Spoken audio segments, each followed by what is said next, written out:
War Eagle, Auburn family, what's going on? This is your man Ike Jones here tonight with the War Report. We are back talking a little Auburn football post National Signing Day. I'm in here with my man Mike G, my man Caesar. How y'all feeling tonight, fellas? Real good, real good.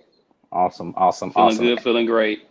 As always, you can follow the War Report on Twitter and Instagram at the War Report. We haven't been as active, but we're about to crank it back up. We've been having some good things going on with the basketball team. We're going to try to keep you guys in the loop with that stuff as basketball season progresses.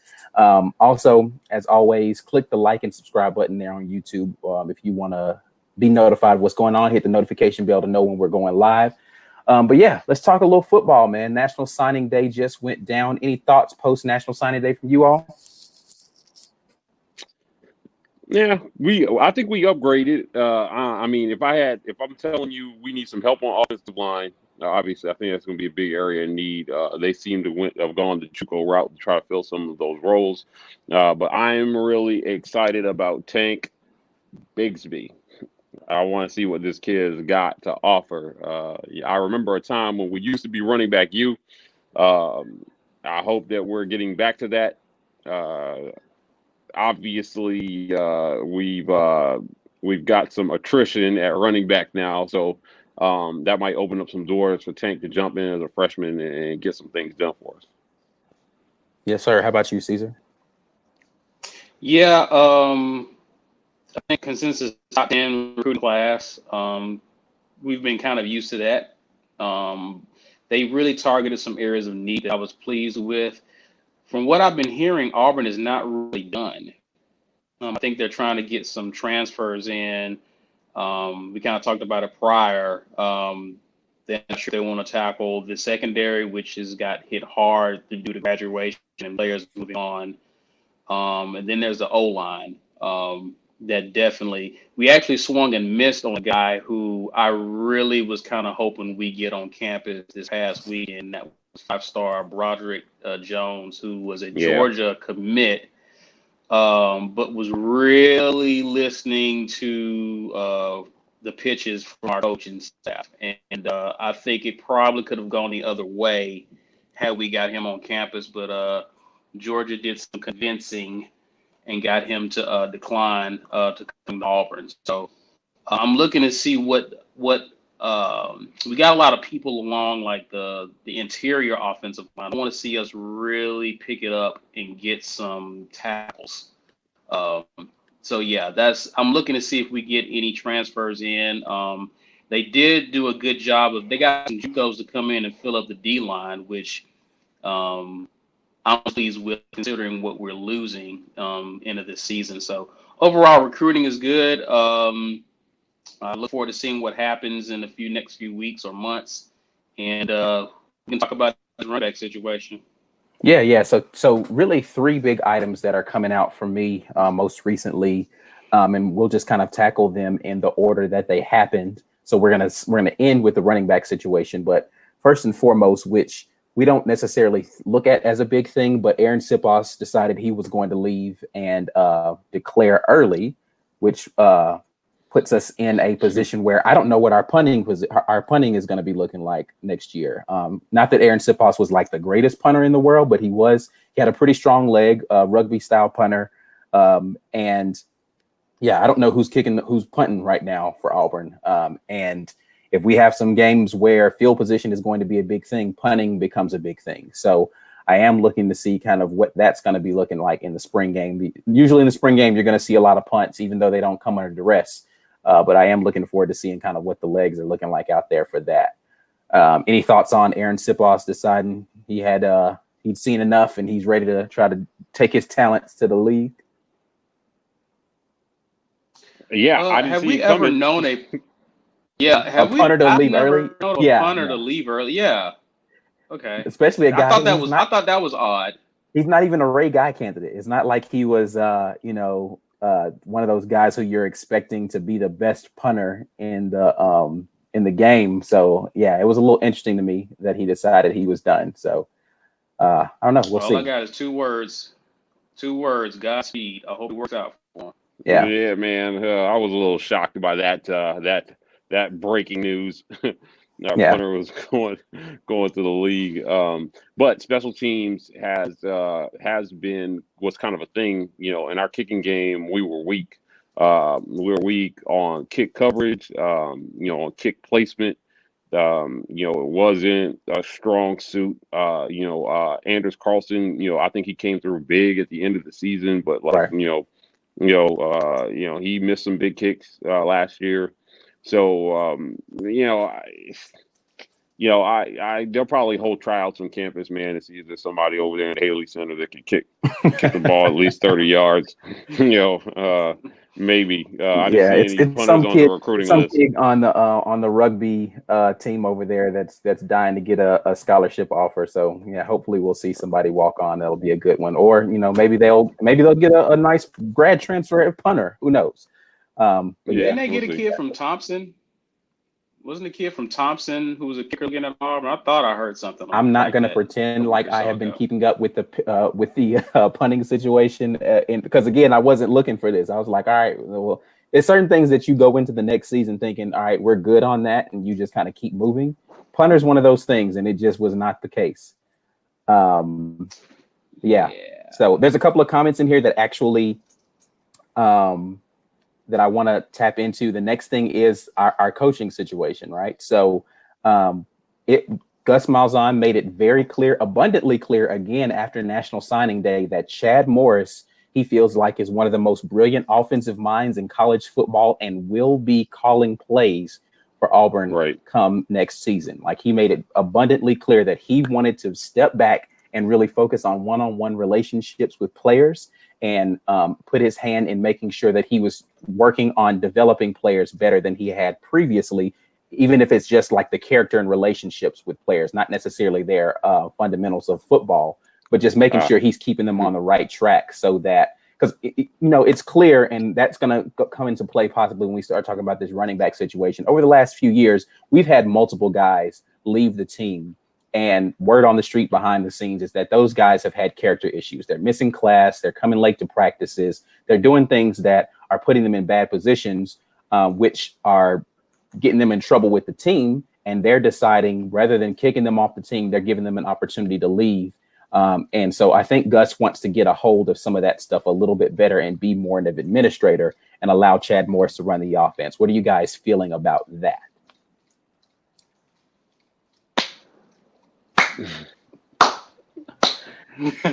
Yeah, we got a comment here from Mike Hicks. He said he's excited about the tight ends. We have used them lately, basically haven't used them, hoping Chad really has control to utilize that position more in the offense. I do think Chad Morris is a guy who is going to focus on the tight end position. If you look at how he used tight ends at Ole Miss, he actually had one of the highest usage percentages of the tight end position over the last couple of years. So I do expect the tight end to be a big thing. When you look at the Clemson offenses, they had use of H-backs, tight ends in their system. So I do expect that to be a more prominent role or feature in our passing offense coming up this year. And we've got some beasts that are coming in at that position that can fill that spot. So looking forward to that. Yeah, definitely. It wasn't too long ago the tight ends were pretty prominent in our offense, even going back to the early 2000s, right? And they've made a big resurgence in the league. Professionally, the tight end has made a big. You see Super Bowl teams, two of the best pass catchers for either team, the tight end. Greg Kittle, Travis Kelce, right? So, LSU had a big time tight end in Moss. Moss. Yeah, I mean, Florida, listen, if Florida you can find had one that can catch. Yeah, I mean, if Gus is going to stay out of the play calling, like truly, like if he's going to really let this thing go, I'm good with it. But if he's going to keep his hands on it, our tight ends are going to be useless, right? Because they've been useless under him so far. So, if he really is gushing this much about Chad Morris, then I hope that he steps out and really lets him run it. So that we can start to see kind of some new and creative things happening with this offense. I still think we'll be up tempo. We still got athletes everywhere. With Seth Williams coming back and Schwartz coming back. I don't know, man. Like I said, I just hope Gus stays out of it, man, so we can see something, because the product that we put on the field offensively last year was not a good one. Yeah. Yeah, it's going to be a bigger. I mean, it was big last year. It's going to be even bigger this year because we're expecting the defense to take a few steps back just because of the talent that we're going to be missing. Hopefully, the overall Hmm. upgrades across the board are going to be better as our linebackers have matured, Right. as some of our secondary has matured. I do think that people like Romello Height are going to be good coming off the edge. So I think that we're going to have some things that are going to be different about this defense that will allow us to be overall either just as good. I can't say better. That the defense was all time great for Auburn, but just because we've had some all time great players on it. Right. O-line is going to be something that we're going to definitely need to focus on. We did get the promotion of Jack Bicknell to the offensive line after JB Grimes decided he wanted to get up out of here.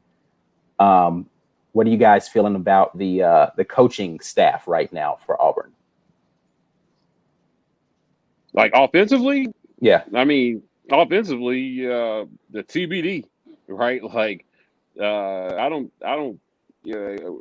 don't think they got anywhere to go but up from where they were at last year. yeah, Offensively, the offense was the only thing standing between Auburn being the best team in the country last year. With average offensive output, this could have been an undefeated Auburn squad.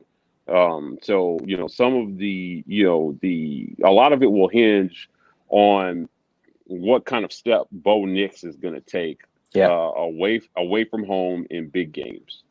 He didn't throw a ton of picks last year, but he did make a lot of mistakes with the football. Took a lot of dumb sacks. A lot of errant passes. At the end of the day, I think he was averaging below a 30 quarterback rating in the games that we lost. So, needless to say, we need to see some improvement.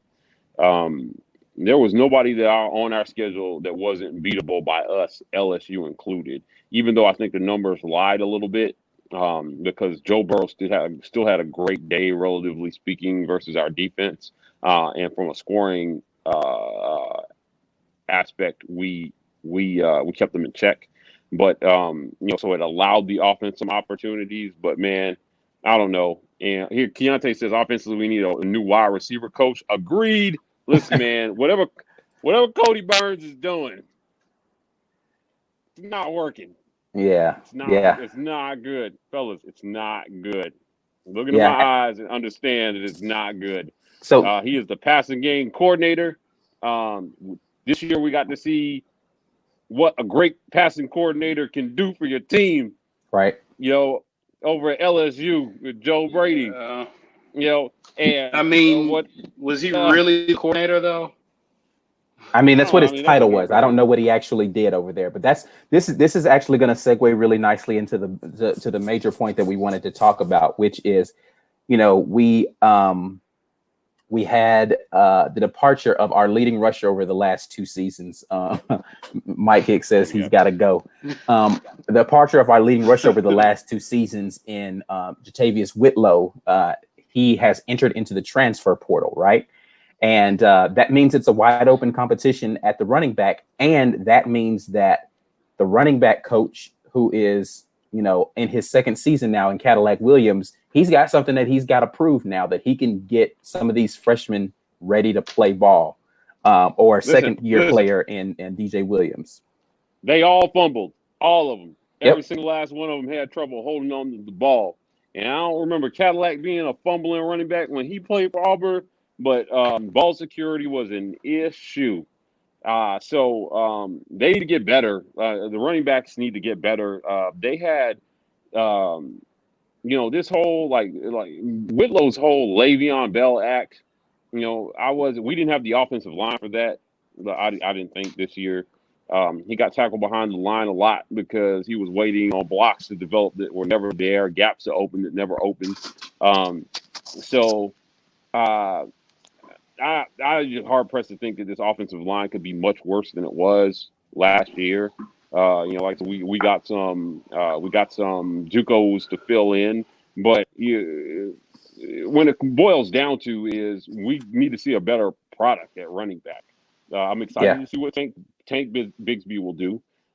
Offensively, in general, it just feels like we've been coaching players down at almost every single position. Schwartz has got to be a game breaker this year. Seth Williams, I feel like if he just, he caught most of what was thrown to him, and so we saw some consistent output in some of the other skill positions, but running back was just so wildly inconsistent. So I don't know how you guys feel. Personally, I don't feel like we lost a lot with Whitlow. We lost some experience. He had experience. He made some big plays here and there, but he was a feast or famine back though. It was like the games where he played good, he was outstanding. But the moments where he was bad, it was really bad. Like it was timely drops of passes out of the backfield. It was fumbles that happened at the worst times. It was being hot-headed, which I think, if we go back and we look at, we all were commenting on where is Boobie during the Minnesota game. I feel like this stems back to him being in trouble. He was in trouble with the coaching staff for one reason or another. I think he just had some issues with being where he was supposed to be when he was supposed to be, and doing the things he was supposed to do. And he was getting in the doghouse with Gus Malzahn repeatedly. So after the season was over with, they were like, you know what? We're not going to kick you off the team because we want you to have an opportunity, but you can't play here anymore. Yeah. Are we sure that maybe this transfer isn't disciplinary related and they're just I'm sure the truth is going to come out. The truth is going to come out. It always does. I think it is. I look at the fact that he was not hurt, but he was not playing. And that points to me that there were some disciplinary issues. And rather than embarrass the kid before he had an opportunity to get another chance somewhere else, they just let him enter the transfer portal. They was like, you know what? You're not going to play here next year. So you got one of two choices. You can not play football and go JUCO somewhere, or you can enter the transfer portal and God bless you. And I think that's what they let him do. And considering the depth we got, it's very easy to make that decision. Yeah. Well, and right. I think that, you listen to things that Coach Gus Malzahn says, and he's harping so much on the character of the guys that he's trying to bring in. And we're seeing this new philosophy of like, he wants to take his hands off of the play calling responsibilities. I think he is making a concerted effort to say, we are going to clean up this program and we're only going to have kids here who want to be here and who are going to be dedicated to football and their education. And if that's not you, you can't play at Auburn. And I'm not mad at him for it. No, I'm not. Again, we've talked about this offline in our group chat, and one of the things that we're waiting to see is that when Gus gets in SEC play and we're having to figure out this chess match, I want to know that Gus Malzahn is going to let Chad Morris make the adjustments and call the game. I think Malzahn the past few years has won the offseason in terms of saying the right things, only to turn around later in the season and do something completely different. Yeah, and right. So the reason why I actually think that this might work is, number one, their offensive philosophies are very similar, right? They're aligned in the way that they think about. Now, Chad Morris is a little more, I won't say pass happy, but he leans more on the passing game than Gus Malzahn. Gus Malzahn typically is a run first guy. Chad Morris is a whatever the defense is giving me, I'm going to take that guy. Right. So he's like, I'm going to try to set you up. Yeah. I like that.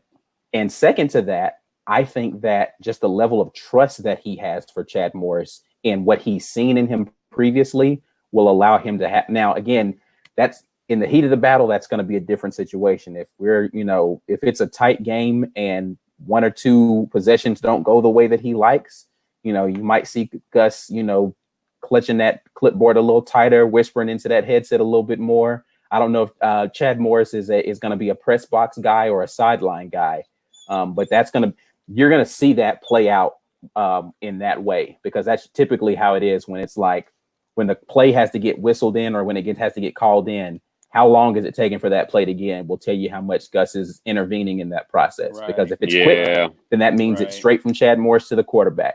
If it's slow, that means it's Chad Morris having to run it through Gus, who has to give a yay or nay on it, and then they have to change it and audible to something else. The speed of the play is going to tell you who's calling the plays, pretty much. And also determine whether or not me and Mike will throw something at our TV screen. Right. How terrified of me will my dog be this coming football season? Yeah, so I want to address a man. couple of comments that we just had here. Yeah. That's the risk of when you recruit too close to home. Definitely is a situation where if you're a little too comfortable with your surroundings, sometimes it's easier to stay in trouble. You don't want to let backyard talent slip at the same time, but you have to it's a bigger imperative that those guys are high character guys. I'm going to have to agree with Mike Hicks here when he says that he didn't believe that Boobie was going to be the starter anyway. I have to believe that with his issues of ball security and with his previous kind of lapses in judgment when it came to on and off the field issues, he was going to start losing snaps regardless. Tank Bigsby again looks like the real deal. You've got what's the guy's name? Mark Anthony Richards. Yeah, Mark Anthony Richards. Everybody's saying that he is a true dual threat running back. When I say that, I mean he's a guy who can catch the ball out of the backfield. He played a little wide receiver in high school. All purpose. Yeah, Right. So he's that kind of back that's going to be all purpose for us, and he can come in and make the offense more dynamic.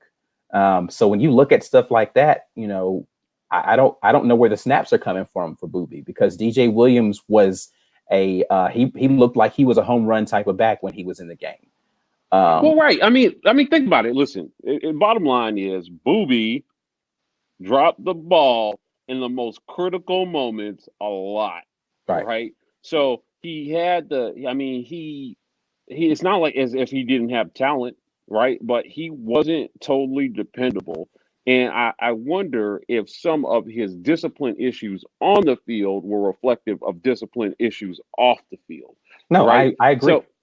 So again, ball security, we give a lot to coaching, but at the end of the day, this coaching staff has shown that they're willing to let go of troubled players, right? Now, whether they have a hand, I don't believe that there's a culture that's, kind of fostering some of these discipline problems.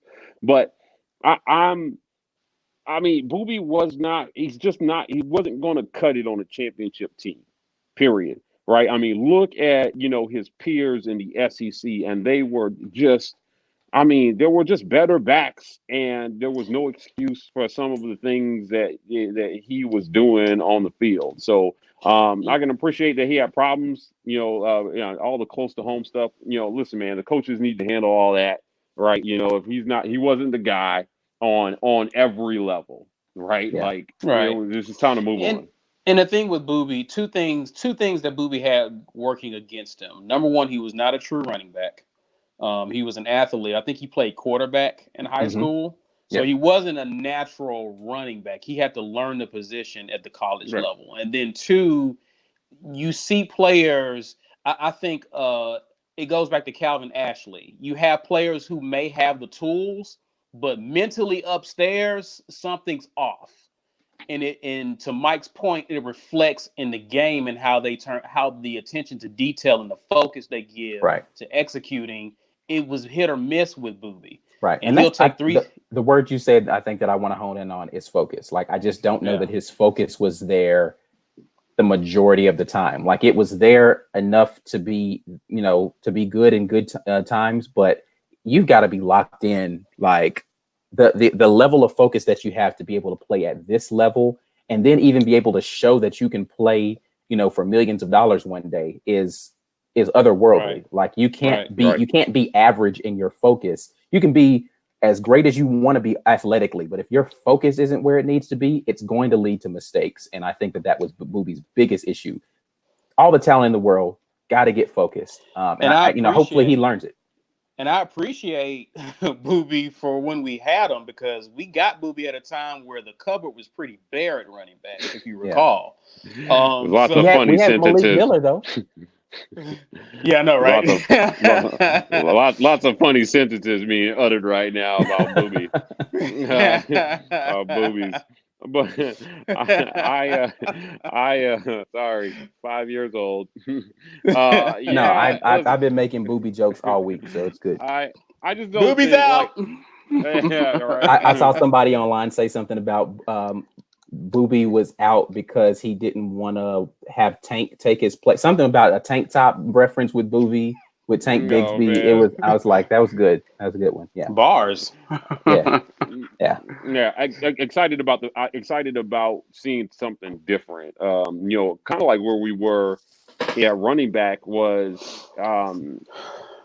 We didn't. He was. I think he definitely was the best we had, though, all things considered. No, So, I agree. we were stuck with him for better or for worse. I mean, kind of like where we were at quarterback. We were stuck with Bo for better or for worse after they let our backup transfer out because he couldn't get a snap in a game where Bo was playing terrible. So there wasn't a whole lot of choice to be made there. Wish Booby well, but I'm not a Booby guy. Yeah. So I just feel like Tank might have something different for us, and we'll see where that goes. Yeah. I think it's going to be good next year. So all things considered, we know there's not going to be any more Booby Cat. We don't have Gus calling plays. What is the over/under per game on number of times you see direct snaps to the running back coming up this season in a Chad Morris Auburn offense without Jatarvius Whitlow? 2. 2 at most? You're saying we're not going to go more than 2 direct snaps? Correct. 2 or less. If Keontae is still on here, I know he's probably doing small somersaults at the thought of not running Wildcat every game 4 or 5 times. So yeah, and that's only if we get down to the goal line and we're like half-yard line. And yeah, I mean, I hope Chad has cooked up something different than the Booby Cat. Yeah, and when I was thinking like 2 or 3, but again, they will be goal line situations, so which I can live with. Yeah, that I think that's going to be the big thing for me. Not necessarily the goal line, but our red zone offense. I want to see some drastic improvements in our abilities to get 7 in the red zone. It's been traditionally a bad thing for Gus Malzahn. He does not move the ball well offensively between once we get into the red zone. So hopefully this year we see some improvements in that, and our short yardage game has some creativity in the play calling, and it's not a bunch of jet sweeps that produce negative yards. So you want to get better. No, go ahead, Caesar. I expect us to get better because we're utilizing more weapons, right? If you're not using your tight end, that's one less weapon you can use in the red zone. If you know what I mean. So I expect us to utilize and I want to see the little pick routes. I want to see us do more stuff like that. Yeah, so I expect to be fresh ideas and giving teams something to actually game plan for when we get in the red zone. Yeah. I'm happy to see that we will have some sort of element of surprise due to fresh ideas coming from Chad Morris. Yeah, listen, you want to get better in the red zone, right? Improve your offensive line and be able to run the ball. That's the bottom line, right? It opens up everything, opens up options for you in the red zone. Sure. So, I mean, short play action, screens, all that stuff comes into play when we are actually a running threat. Running backs who will hit the hole, get 4 yards, and get down, right? I'm hoping to see a little bit more of that. I think it was Keontae that referenced O-line coaching earlier. We need to see some development there. I mean, we need to see some player development in general on offense. But O-line is going to drive a lot of it. Can we protect both? And then will the play calling allow us to utilize the talent that we have to the maximum? We got some pretty exciting tight end recruits, and I am excited about tight end. I think it'll start to open up some things for Seth Williams and Schwartz and then it'll just come down to what kind of improvement is Bo Nix going to make year over year. That should be the only variable here. We should be solid at running back. We need to develop some chemistry at O-line. We know what we have at receiver, and how is Bo going to perform in the big moments on the road should be the only question mark going into next season after the first 2 games. Matter of fact, after A-Day, we should see just about all we need to see, right? Like, you don't have, we're not in a rebuild year. You're not, like you don't have 2 or 3 years to pull this together anymore, man. The clock is ticking on this. We missed out on a championship squad last year.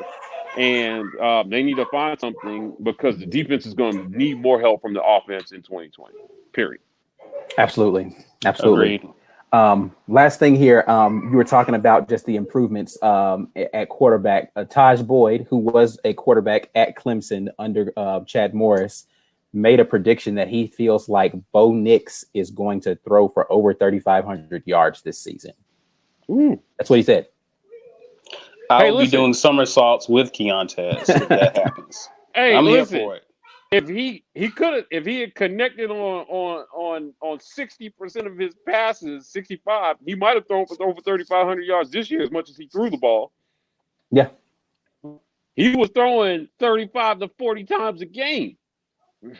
So, listen, I mean, that's just, he'll have the opportunity to throw for that many yards just on volume alone if they call it the same way they did last year. He's commenting on how much he feels like Chad Morris is going to improve our pass offense. So I think he's confident in Chad Morris's ability to scheme up and put Bo in the position to be able to throw for those kinds of, if he's above 3,500 yard thrower this year and our offense is humming along and our defense is 80% of what it was last year, that's a championship squad. I mean, we've seen what he's done with quarterbacks at Clemson, so I understand the ringing endorsement from Taj Boyd, of course. But I think any amount of improvement with Bo Nix will pay dividends for us, especially when you get into those close games. I'm going to reserve judgment until after 8-8. Like, oh yeah, for sure. I want to see what we're looking like on offensive line. Hmm. I want to see what we're looking like in running back. There's a lot of stuff I still need to see before I'm ready to, pop some champagne and say, hey, this is going to be our year. So, yeah. Well, you say A-Day. I mean, I'm still waiting on when we get in those tight games if Chad is still calling the plays or not. Yeah, I mean, I just want to see how this line is going to block, how these running backs. I mean, if Tank is effective, and comes in and somehow like, the freshman phenom game breaker, it'll take a lot of pressure off of Bo. And then, if the O-line can block decently, I mean, they didn't do great for Bo last year. We're really hard on Bo, but like, honestly, he was running for his life some of those games. Sure. And all things considered, I mean, he didn't have the worst season. I just think it felt harder than it was because of the opportunity that we had. Yeah, the opportunity we had to be a really, really great team, right? And what seemingly was a waste of a championship defense. So I'm hopeful for Chad Morris. I think universally everybody agrees that was a great hire. Yeah. But those assistant coach positions are just as important. And we got to figure out something with Cody. Love you. He's Cody's an Auburn guy, man. I love Cody as a person. He's a beautiful person, but let's get it cracking, man. Like, listen, let's figure out how we're going to get the ball to these receivers. I don't want to see another year of us wasting Anthony Schwartz. Like, we got to get him the ball. He's got to stay healthy. He's made of a little bit of glass this year, but they got to find a way to get Anthony the ball. I'm really hoping that this year we see 1,000-yard rusher, 1,000-yard receiver, and another guy that's close to 1,000 yards at a skill position, whether that's 800-900 yards. If we could have 2,000-yard receivers, that'd be awesome. But like, if we could have a legitimate 1,000-yard receiver, a legitimate 1,000-yard rusher, and a secondary threat at either, running back, the all-purpose type of back, or, a secondary receiver, I think that's an awesome thing for us to be able to see. So hopefully we'll be able to see that coming up soon. I think it's nuts we haven't had 1,000-yard rush in 2 seasons. That is just ridiculous for us. Yeah. Yeah, agreed. So we'll see where it goes. All right, guys. Any final thoughts before we get out of here? All good. Awesome. All right. Well, War let's Eagle. do the formalities. As always, follow us on Instagram and Twitter, The War Rapport. If you are on YouTube, make sure you are clicking like and subscribe. We got to make sure that we're getting the YouTube numbers up. Hit the notification bell so you know when we go live. It's been a while since we talked to you guys, but we'll be back soon. As always, War Eagle, we're out. War Eagle. Eagle.